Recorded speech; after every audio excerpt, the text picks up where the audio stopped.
Anyway, getting on to today's class, Duncan was asking me about cross training, and the only really area I would say where I would genuinely mix in another martial art with Aikido was fighting off my back, because there's not really much in the Aikido syllabus from your back. There's a few kind of releases, like when people are pinning you down, kind of nikyos with your feet and stuff.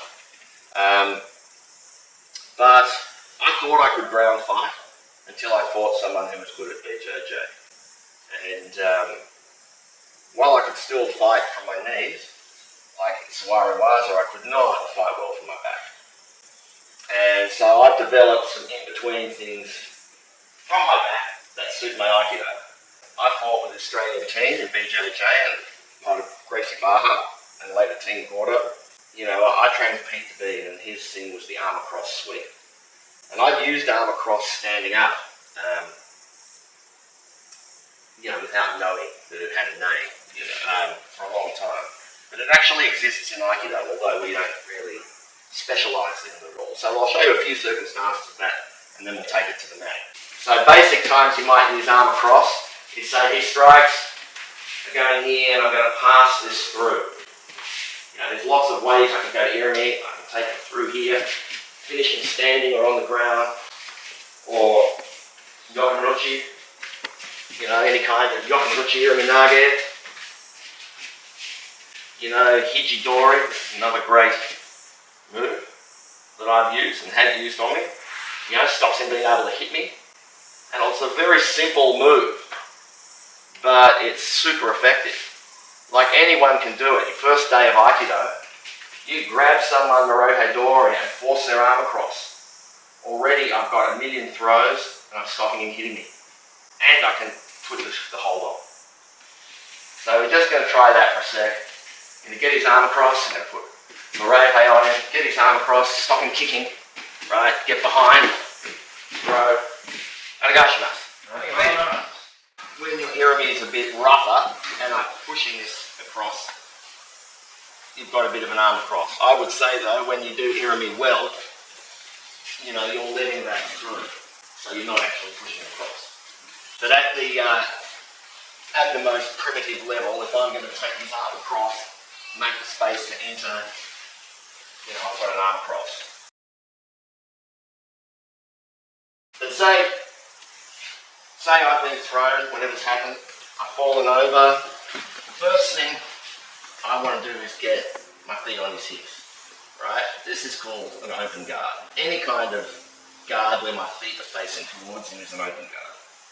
This is considered a closed guard even though my feet are open, because I'm essentially doing the same thing. Now, I've got pretty short legs. They're not going to lock too well around Rama, but this would be called a closed guard. When do I use each one? I use a closed guard basically when he's hitting me, right? Because I want to bring him close to stop him striking.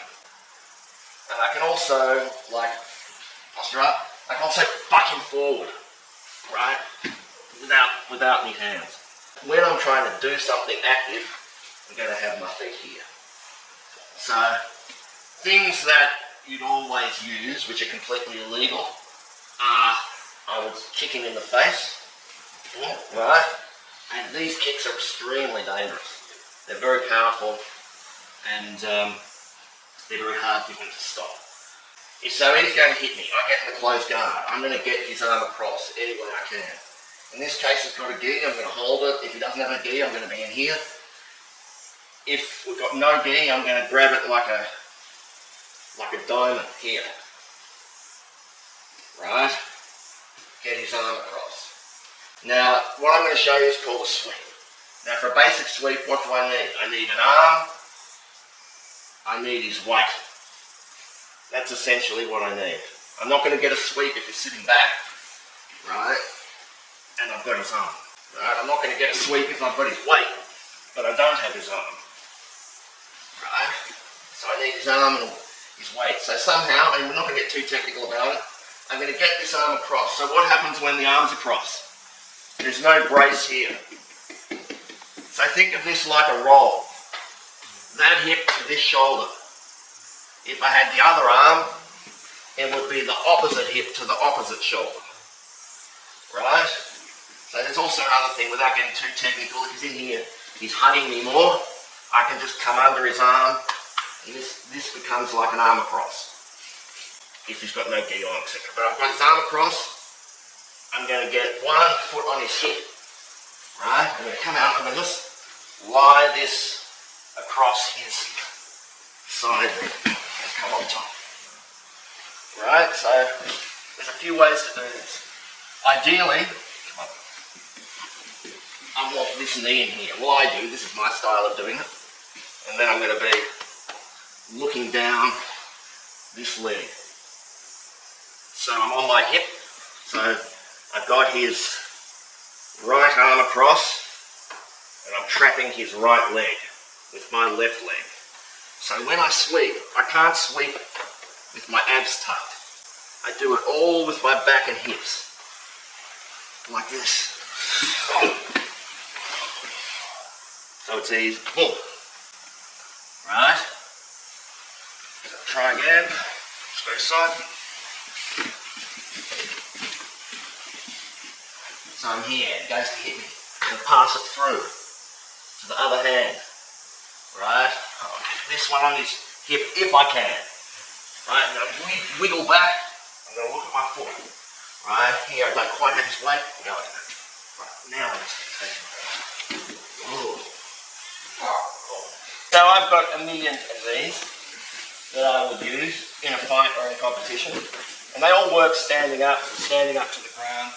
So I just try to make fighting off my back the same as standing up. But I look at being on your back like doing a roll. It's really the same mechanics. It's diagonal, it's arse to shoulder, shoulder to arse. And this is what I talk about having a methodology. Right? All martial arts, if they're any good, have a methodology. And within each martial art, you could have a million methodologies. You know, let's just take boxing. You could be Joe Frazier and be like stepping in there and slugging, throwing left hooks. You could be Muhammad Ali, like using range. You know, I mean, it's infinite. Within the techniques, there's infinite strategies. You know, for me, in Aikido, all my Aikido is based on energy.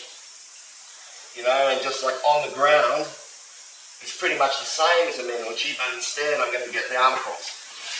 Right? Here I am. Right? It doesn't matter. So I'm always going to go for a sweep because I do Aikido and I want to stand up. Plus I've also had my head kicked in while I was on the ground and I don't want to be down here.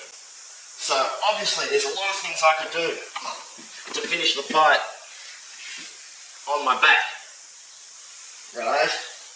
There's a million different things, there's no point showing, you know, but I just, you know, I don't concentrate on submitting him from my back. So I'll go for the arm across sweep. Actually, we'll just show how he's going to break my guard, because this is essential to really the strategy. So if he's close guard on me or approximating, I've got a few basic things. If he's got no gear, I'm going to grab a wrist, maybe with two hands. I'm going to get my hips up, I'm going to stick my knee in his ass, and I'm either going to break his legs open, push one down, I might step over it, I might back right out and stand up. Right? My favourite pass, he's got a gi on, I'm going to grab Mune, create pressure with my forearm, grab the inside of his gi, hand, stick my knee up his arsehole, open his legs. Now, the primitive way is I'm going to come over that leg, put it over. So he feels that, I'm putting a lot of pressure on there. Right, and personally I'll dive under here. This is a really happy space to get this out hopefully, and he might hook this leg. Right, this is what's called half guard. I love this. But it's not ideal, because I can hold a huge guy down when I do half guard. Right, but I'm not going to go into the details of it. So, all I want to get now is what's called a knee through pass. This is for a knee cut. This is one of my favourite things. It's basically Sawari Waza. Open, base is low. This is up his bumhole, basically. You see the look on his face? That's what you want. So then you get a knee walk over here. I'm going to use my hip and this this arm, I'm going to slide down his spine. Look here. I've still got weight here.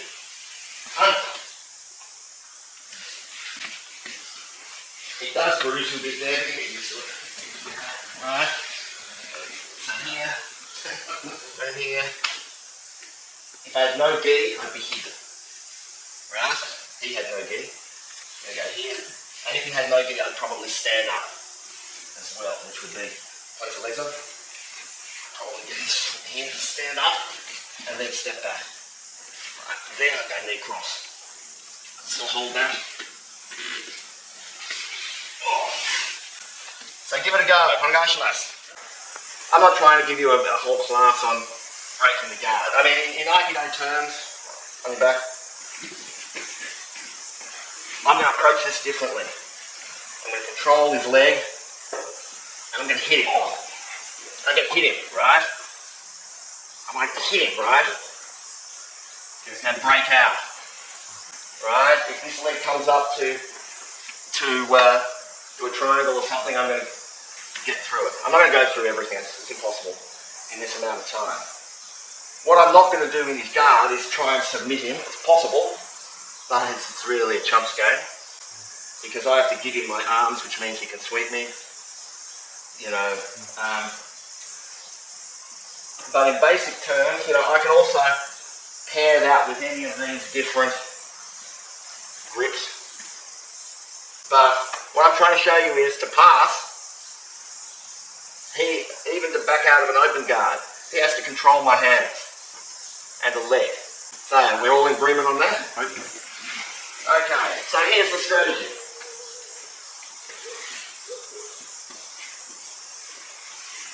I want to sweep him, however I do it. There's a million different sweeps I could do here. I go to get his arm across. So if I get his arm across, I'm going to sweep him. Right? So he might, for example, I go to sweep him and he might pull his arm, he might pull his arm back. Right? Now it depends what it is. I might go for a Nikyo. Right? Or he may push my hand down. I may go for a Nikyo. He may cross with the other hand. He may have both my hands stacked up. Here. And I can get my legs in to help me here. Right? So then what happens, what will usually happen, and this is what I say, so many people are real, you know, excuse my language, but pussies about their Aikido. Like, I don't have to get a wrist lock for it to be a success. Right? Say I'm trying to get the arm across. I can't get the arm across. I go to hit his shin. He pulls his hand back. Okay, now I'll get the arm across. Right? Or I'm trying to get the arm across. He pulls his hand back. Right? I do a wrist lock on him. He pushes back towards me. Okay, now I'll get the arm across. You know? And then I sweep him. You know, it's not, you don't have to get it for it to be a success. And the strategy is I'm going to submit him or I'm going to sweep him. You know, and they toggle between each other. And I use that in all my Aikido.